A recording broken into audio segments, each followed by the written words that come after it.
సంభాషిస్తున్నప్పుడు రోగము గురించి నీవు ఆలోచిస్తూ ఉన్నావంటే అదే అధికమైన విచారణ.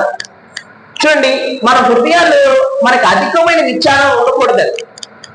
ఎందుకంటే ప్రభు మనల్ని ప్రేమిస్తున్నాడు, ప్రభు మన కొరకు ప్రాణాన్ని అర్పించాడు, ప్రభు మన కొరకు ఆయన రక్తాన్ని చిందించి మనం ఎక్కడ కూడా అధికమైన విచారణ చేయకుండా ఉండేలాగా మనల్ని దేవుడు దీవించాడండి.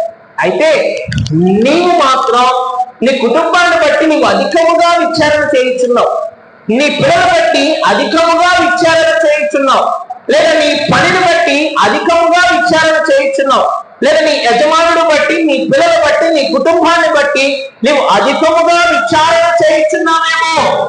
అయితే ఈ రాత్రి దేవుడు ఏం చెప్తున్నాడంటే, మీకు ఎవరైతే మీ హృదయంలో అధికముగా విచారణ వేసుకుంటారో, అధికముగా విచారముగా మీ మనస్సుని విచార హృదయంతో నింపుకుంటారో వారిని దేవుడు ఆదరిస్తాడు. హల్లెలూయా. చెప్పాడు కదండి, మొదటిది ఎప్పుడు ఆదరిస్తాడు, ఎలా ఆదరిస్తాడు, ఎక్కడ ఆదరిస్తాడు. మొదట ఎప్పుడు ఆదరిస్తాడనే దానికి